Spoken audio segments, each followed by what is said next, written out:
So let's take a look at this link between these recent teen killers and video games. Violent video games increase aggressive behavior as much as lead exposure decreases children's IQ scores. Where is the artistic value of shooting innocent victims? They put guns in the hands of little kids and teach them how to kill. He was trained to kill with Call of Duty and other video games. Is it true that violent video games make people more violent? What's up, General Paper?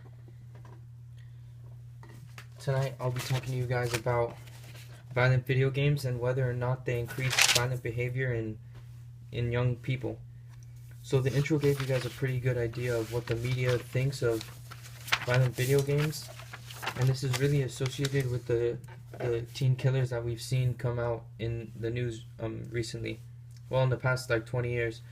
The most famous is probably the Columbine killers, Eric Harris and Dylan Klebold. They had a massacre at their high school in 1999 in Jefferson County, Colorado, where they killed multiple classmates of theirs with firearms. Another famous shooting was the Sandy Hook Elementary shooting of December 2012, committed by Adam Lanza, and the Virginia Tech shooting committed by Sang-Hui Cho in 2007. Now, it doesn't end there. The 2011 Norway attacks, the 2011 Tucson shootings, and the 2012 Aurora shootings were all done by people who play these video games as well. So what this shows is really a strong association with people, young impressionable people, mainly teenage killers, and violent video games. And this pretty much gives them a severely bad rep. Another thing that's working against violent video games are all the studies that are being published now in light of the media coverage. You'll find that studies are found confirming both sides of the debate, and the problem is that when you conduct a study, it's hard for you to come back with any results that just show that there was negative findings, because you lose money when you conduct a study and you don't gain anything from it. So, and most of these studies are snapshot studies, or they're done in like a survey form, so no long-term data has been collected based on violent video games.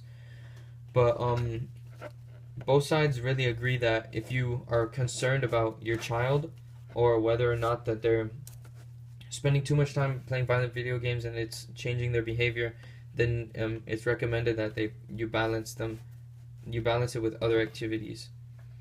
So some theories as to why video games actually cause less violence instead of more include catharsis as one. And catharsis just means letting off violent impulses in a video game instead of in the real world. The definition pretty much means to let off steam.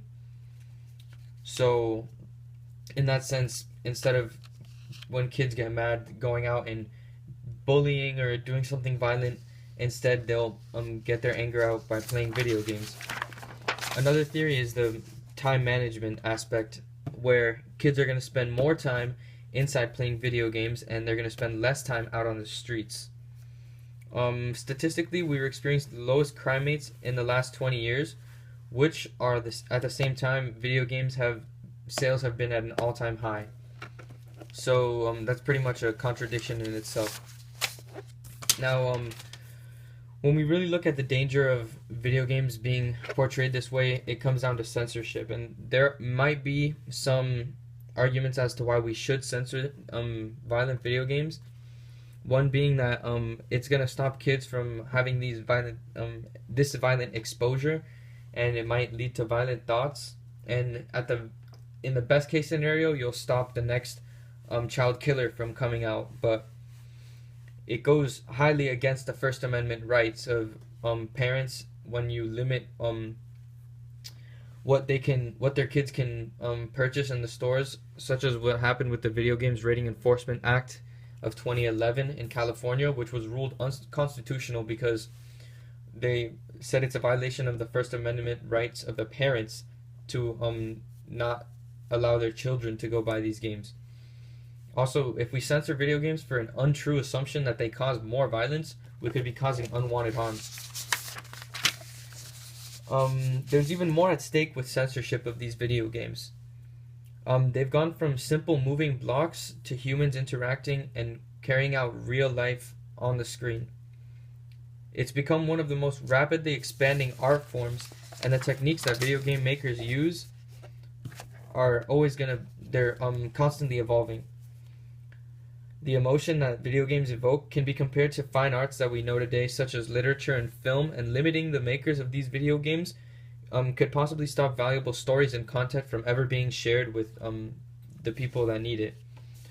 So, yeah, these are the dangers of censoring video games, and I hope you guys enjoyed my paper slide project.